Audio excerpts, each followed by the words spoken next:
Reading from Bel and the Dragon, a missing book from the Ethiopian Bible. And King Astyages was gathered to his fathers, and Cyrus of Persia received his kingdom. And Daniel conversed with the king and was honored above all his friends. Now the Babylons had an idol called Bel, and there were spent upon him every day 12 great measures of fine flour, and 40 sheep, and 6 vessels of wine. And the king worshipped it and went daily to adore it. But Daniel worshipped his own God. And the king said unto him, Why dost not thou worship Baal? Who answered and said, Because I may not worship idols made with hands, but the living God, who hath created the heaven and the earth, and hath sovereignty over all flesh. Then said the king unto him, Thinkest thou not that Baal is a living God?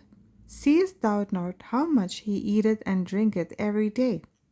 Then Daniel smiled and said, O king, be not deceived, for this is but clay within, and brass without, and did never eat or drink anything.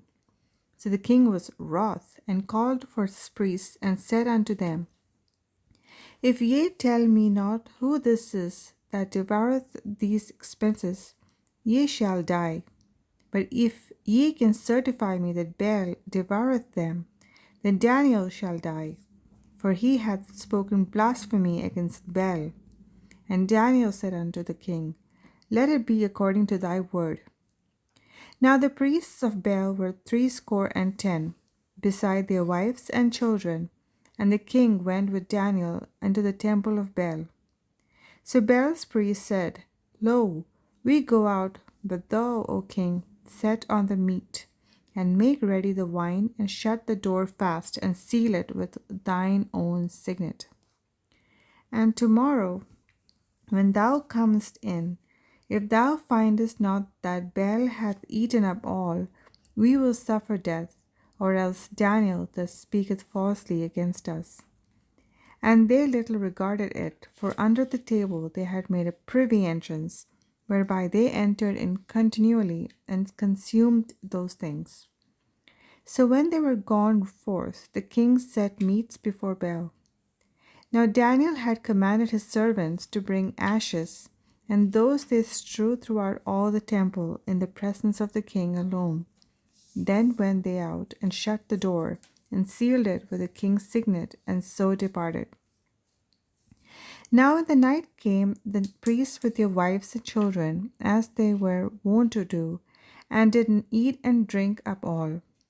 In the morning betime the king arose, and Daniel with him.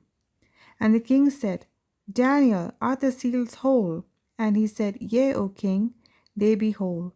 And as soon as he had opened the door, the king looked upon the table, and cried with a loud voice, Great art thou, O Baal, and with thee is no deceit at all.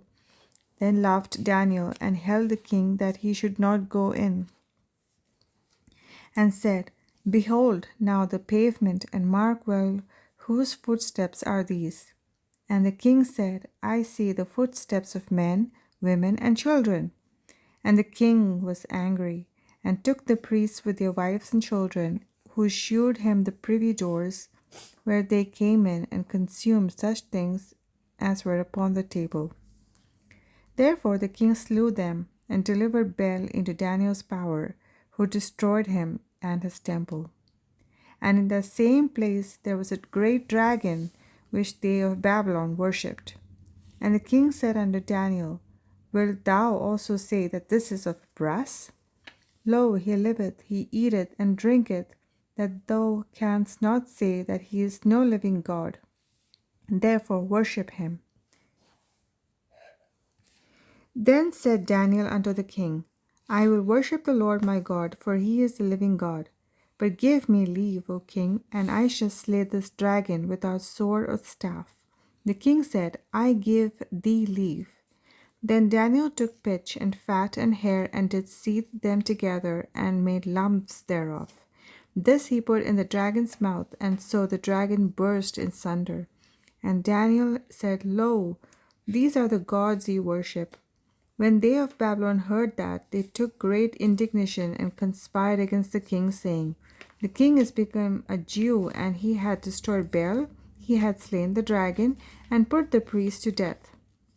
So they came to the king and said, Deliver us, Daniel, or else we will destroy thee and thine house. Now when the king saw that they pressed him sore, being constrained, he delivered Daniel unto them, who cast him into the lion's den, where he was 6 days. And in the den there were 7 lions, and they had given them every day 2 carcasses and 2 sheep, which then were not given to them, to the intent they might devour Daniel. Now there was in Jewry a prophet called Habakkuk, who had made pottage, and had broken bread in a bowl, and was going into the field for to bring to the reapers. But the angel of the Lord said unto Habakkuk, Go, carry the dinner that thou hast into Babylon unto Daniel, who is in the lion's den. And Habakkuk said, Lord, I never saw Babylon, neither do I know where the den is.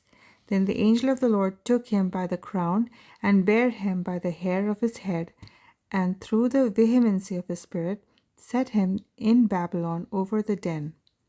And Habakkuk cried, saying, O Daniel, Daniel, take the dinner which God hath sent thee. And Daniel said, Thou hast remembered me, O God, neither hast thou forsaken them that seek thee and love thee. So Daniel arose and did eat, and the angel of the Lord set Habakkuk in his own place again immediately. Upon the 7th day the king went to bewail Daniel, and when he came to the den, he looked in, and behold, Daniel was sitting. Then cried the king with a loud voice, saying, Great art, Lord God of Daniel, and there is none other beside thee. And he drew him out, and cast those that were the cause of his destruction into the den, and they were devoured in a moment before his face.